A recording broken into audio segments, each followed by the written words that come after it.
வணக்கம். ஆகாஷவாணி.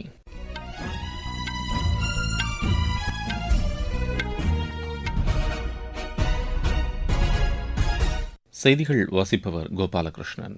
தலைப்புச் செய்திகள். எஸ்டோனியா, ஸ்லோவாக்கியா மற்றும் செர்பியா நாடுகளின் அதிபர்கள் குடியரசுத் தலைவர் திருமதி திரௌபதி முர்முவை சந்தித்து பேச்சு நடத்தினர். இலங்கை, மொரீஷியஸ் உள்ளிட்ட நாடுகளின் தலைவர்களுடன் இருதரப்பு உறவுகள் குறித்து பிரதமர் திரு நரேந்திர மோடி இன்று பேச்சு நடத்துகிறார். எல்லைப்பகுதி கிராமங்கள் மேம்பாட்டுக்கான திட்டத்தின் 2ஆம் கட்டத்தை மத்திய உள்துறை அமைச்சர் திரு அமித் ஷா அஸ்ஸாமில் இன்று தொடங்கி வைக்கிறார்.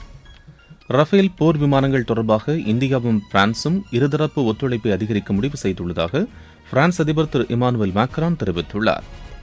காசா மறுசீரமைப்பு பணிகளுக்காக அமெரிக்கா மற்றும் அமைதிக்குழு நாடுகள் சார்பில் $7 பில்லியன் நிதியுதவி வழங்கப்படும் என்று அமெரிக்க அதிபர் திரு டொனால்டு டிரம்ப் அறிவித்துள்ளார். இனி விரிவான செய்திகள். எஸ்டோனியா, ஸ்லோவாக்கியா மற்றும் செர்பியா நாடுகளின் அதிபர்கள் குடியரசுத் தலைவர் திருமதி திரௌபதி முர்முவை சந்தித்து பேச்சு நடத்தினர்.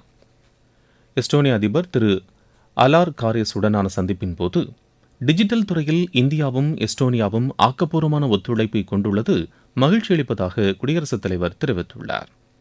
இந்திய ஐரோப்பிய யூனியன் பொருளாதார ஒப்பந்தத்திற்கு ஆதரவளித்ததற்காக எஸ்டோனியாவிற்கு அவர் நன்றி தெரிவித்தார்.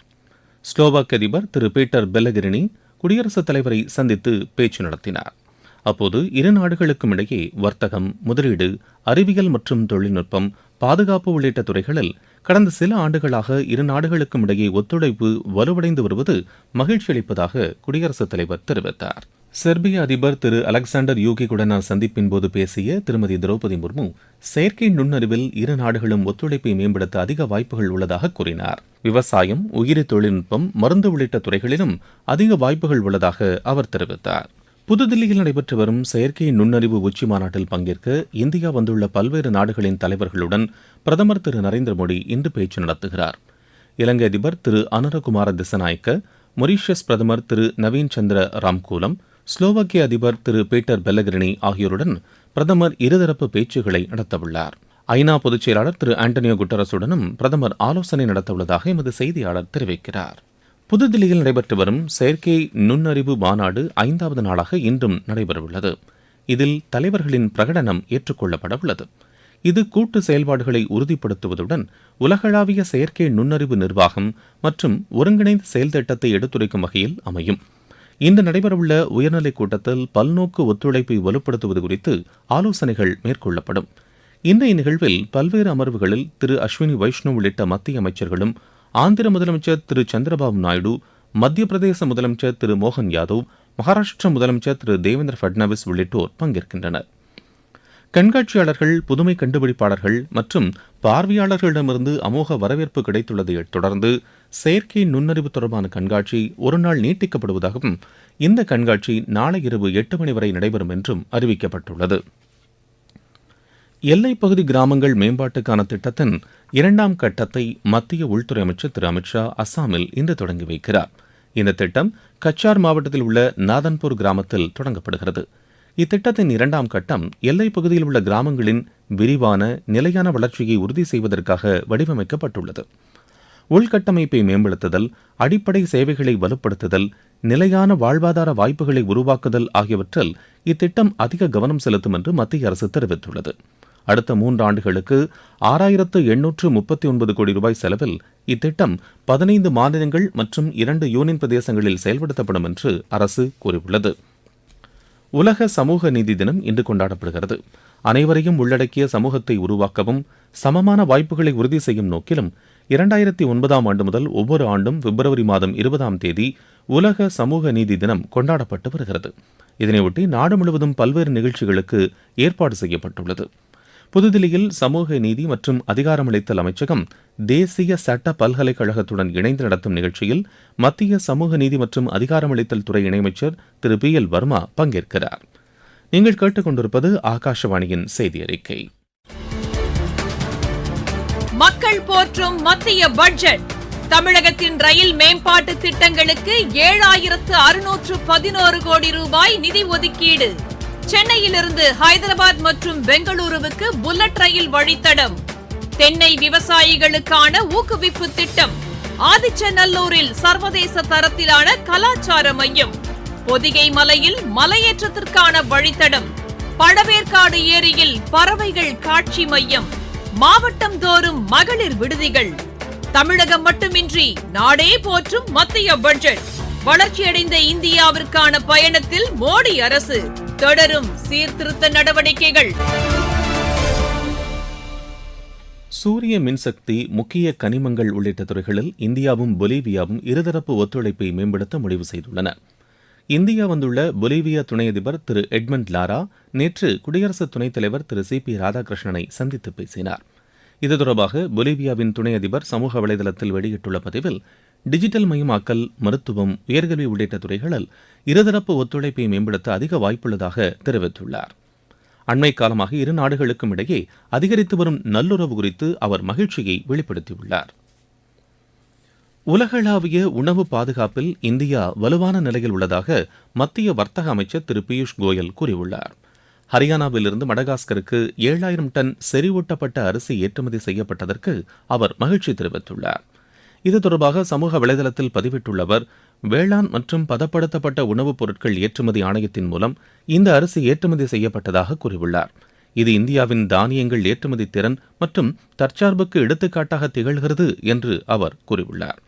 விவசாயிகளின் வருமானத்தை அதிகரிக்க தொடர்ந்து பல்வேறு ஏற்றுமதி நடவடிக்கைகள் மேற்கொள்ளப்படும் என்று திரு பியூஷ் கோயல் தெரிவித்துள்ளார்.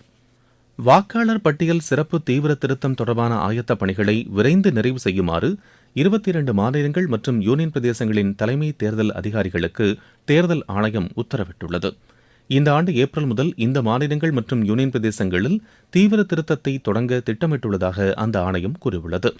முதற்கட்டமாக பீகாரில் ஏற்கனவே வாக்காளர் பட்டியல் தீவிர திருத்தப் பணி மேற்கொள்ளப்பட்டது.